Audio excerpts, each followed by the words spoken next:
Hello guys, welcome to Arshia's club. This is Arshia. ఈరోజు ఎంతో టేస్టీగా ఉండే క్యాబేజ్ పరోటా చేసేద్దాం. క్యాబేజ్ అంటే మనం సాధారణంగా క్యాబేజా అని ముక్కు మూతి చిట్లించుకుంటాం కదా. అటువంటి క్యాబేజ్లో కూడా టేస్టీ రెసిపీస్ ఉన్నాయి. అందులో ఒకటి ఈ క్యాబేజ్ పరోటా. దీన్ని చేస్తే పిల్లలు కానీ పెద్దలు కానీ నో అనకుండా తినేస్తారు.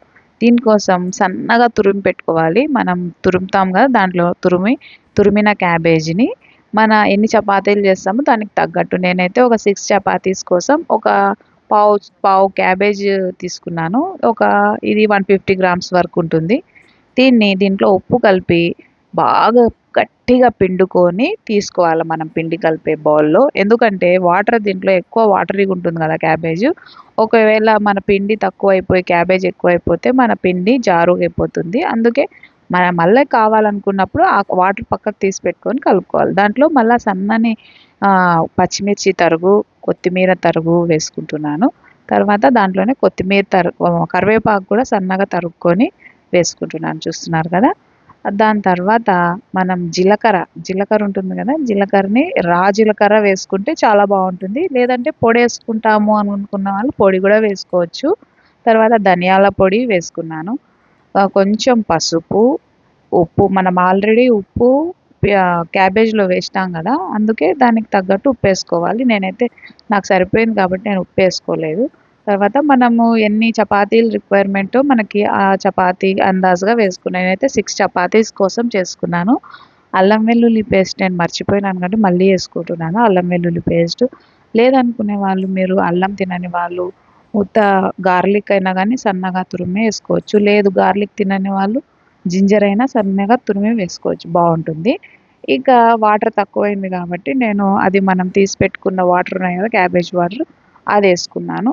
అది కూడా సరిపోలేదు. బాగా పిండి మనము కలుపుకోవాలి పిండి. అది క్యాబేజ్ బాగా గట్టిగా పిసికి పిసికి కలుపుకుంటే, ఇంకా కొంచెం తక్కువ అనిపిస్తే కొంచెం కొంచెం చల్లుకుంటూ వాటర్ని పిండి కలుపుకోవాలి.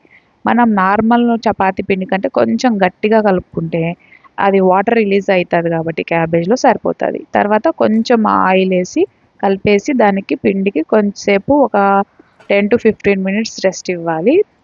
రెస్ట్ ఇచ్చేసి అయిపోయినాక మనం కావాల్సిన సైజులో ఏ సైజులో చపాతీస్ చేసుకుంటామో ఆ సైజులో బాల్స్ లాగా చపాతీ పిండి బాల్స్ చేసుకోవాలి. ఎందుకంటే మనకి ఒక క్వాంటిటీ అనేది మనకి తెలుస్తుంది కాబట్టి. ఇలా చేసుకుంటే మనకి ఏ సైజులో కావాలనుకుంటే ఆ సైజులో వచ్చేస్తాయి. ఇంకా చపాతీలని తిక్కుకోవాలి నార్మల్గా. అలాగే మనం ఆల్రెడీ ఆయిల్ వేసినాం కాబట్టి అలాగే తిక్కుకొని వేసేసుకోవాలనుకుంటే రౌండ్ షేప్లో వేసేసుకోవచ్చు. లేదా కొంచెం రౌండ్ షేప్లో చేసుకొని మన మధ్యలో కొంచెం ఆయిల్ వేసి దాన్ని మళ్ళా మనకు కావాల్సిన షేప్లో మడత పెట్టేసి తిక్కుకొని కాల్చుకుంటే అది లేయర్స్ బై లేయర్స్ వస్తుంది, చాలా బాగుంటుంది. నేను అలాగే చేస్తున్నాను. మధ్యలో ఇంకొంచెం ఆయిల్ వేసేసి నేను కొన్నేమో ట్రయాంగిల్ షేప్లో వేసుకున్నాను. అంటే ట్రూ ట్రయాంగిల్ లాగా రాదు, దీంట్లో లోపల క్యాబేజు పచ్చిమిర్చి ఇవన్నీ ఉన్నాయి కదా, కాబట్టి సరైన షేప్ అయితే రాదు. అక్కడక్కడ వంకర టింకర్లు పోతుంది, అంతే. దాన్ని మనం అలాగే తినాలి. మామూలుగా అయితే పరోటా అంటే మనం స్టఫ్ చేసుకొని లోపల స్టఫింగ్ పెట్టుకొని చేసుకుంటాం కదా, అది చాలామందికి కుదరదు, నాకు కూడా కుదరదు. అందుకని నేను పిండిలోనే మిక్స్ చేసేసి చేసుకుంటాను. ఇది కూడా చాలా బాగుంటుంది, మీరు ట్రై చేసి చూడండి ఒకసారి. పిల్లలైతే వద్దనరు, పెద్దలు కూడా వద్దనరు, బాగా హాయిగా తినేస్తారు. లంచ్ బాక్స్లో కూడా మనం తీసుకొని పోవచ్చు. ఇంకా తిక్కుకొని మనం పెనం వేడెక్కినాక బాగా హై ఫ్లేమ్లో ఒక 2 వైపులా కాల్చుకున్నాక దాంట్లో మనం కొంచెం ఎక్కువ ఆయిల్ వేస్తే మంచిగా క్రిస్పీగా ఉంటుంది.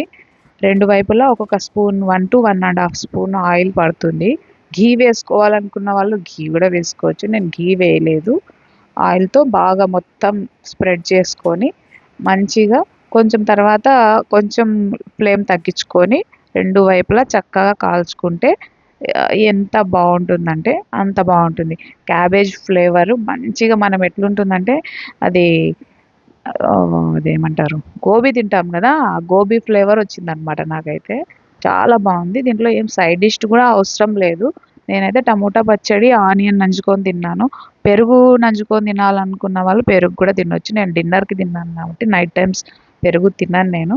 అందుకోసం నేను పచ్చడి, ఆనియన్, మిరపకాయ ఊరికే గార్నిషింగ్ కోసం పెట్టుకున్నాను. కాబట్టి నేను అది తినలేదు. మీరు కూడా తప్పకుండా చేసుకొని తినండి. నా ఛానల్ కొత్తగా చూసే వాళ్ళైతే సబ్స్క్రైబ్ చేసుకోండి. Like, share and comment. Okay. Bye. ఉంటా మరి.